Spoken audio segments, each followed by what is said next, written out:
Hi everyone, I'm Carmen Murillo, the Director of the Portland Bureau of Emergency Management. I'm so glad you made it out to take a tour of our Emergency Coordination Center.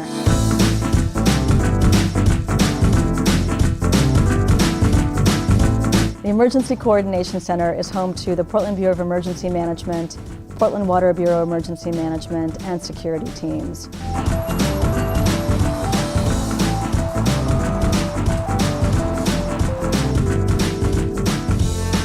Oh good, you made it through security. Let's get going.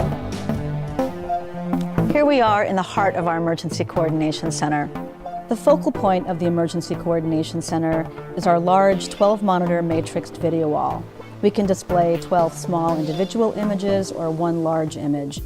The video wall allows us to display information such as maps and other emergency information to everyone in the room at the same time. The workstations in this room are arranged to be consistent with a national standard called the Incident Command System, or ICS.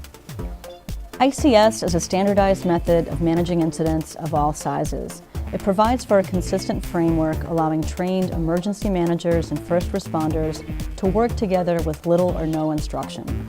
The Mayor and his Disaster Policy Council will meet in the Executive Conference Room. Right next door is the Joint Information Center, or JIC.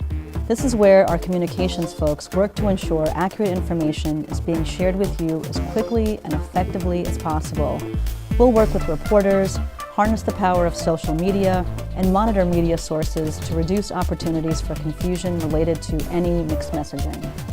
Another kind of communication that's very important to the work we do here takes place in our message center and radio room. It's this way. Mark, can't say I'm surprised to find you here. Why don't you tell our friends what takes place here? 10 seconds or less, though. Thanks, Carmen. I'll try. In the radio room, we have multiple redundant radio communication systems that allow us to communicate to our first responders in the field, to other volunteers at specified locations, or to other emergency coordination centers. Our call center is the intake point where calls from other agencies are routed electronically to the appropriate section. Is that about 10 seconds? That's close enough. Let's keep going. So the kitchen is designed to feed and caffeinate more than 50 people at a time. So just outside our dining room, there's a patio with a great view of one of the many built-in sustainability and resiliency features. Thanks to MWA Architects and Emmerich Construction, this green roof is something that collects rainwater, which is used to flush our toilets. The building also has an energy-saving ventilation and heating system. All these environmentally friendly features add to how well the building performs when power resources fail. Our servers are on base isolators, which absorb the shock and keep the servers online.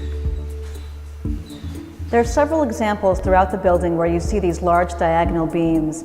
These are buckling restraint braces, or BRBs. They basically serve as shock absorbers, taking the brunt of the energy waves from long-duration earthquakes like the ones we can expect from the Cascadia subduction zone.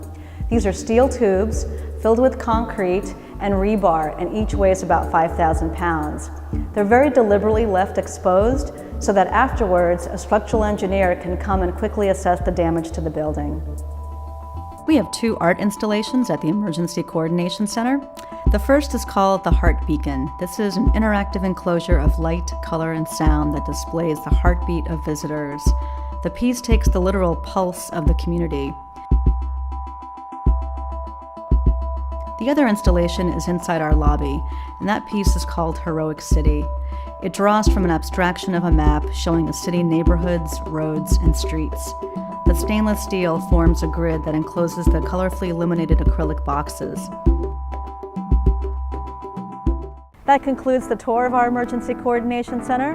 For more information, visit us online. And to wrap it up, a word from our sponsor. Hi, I'm City Commissioner Steve Novick, and I was appointed by the Mayor to oversee the Portland Bureau of Emergency Management. This new state-of-the-art facility is a critical investment in Portland's future. It will enable us to respond to and recover from disasters more quickly and in a more coordinated way. As with any big important project, we've got a lot of people to thank. So without further ado, Felicia, the logos, please. We want to thank MWA Architects, Emmerich Construction, the Portland Bureau of Technology Services, the Portland Water Bureau, and last but not least, the Office of Management and Finance Facility Services Project Management Group. Thanks, everybody.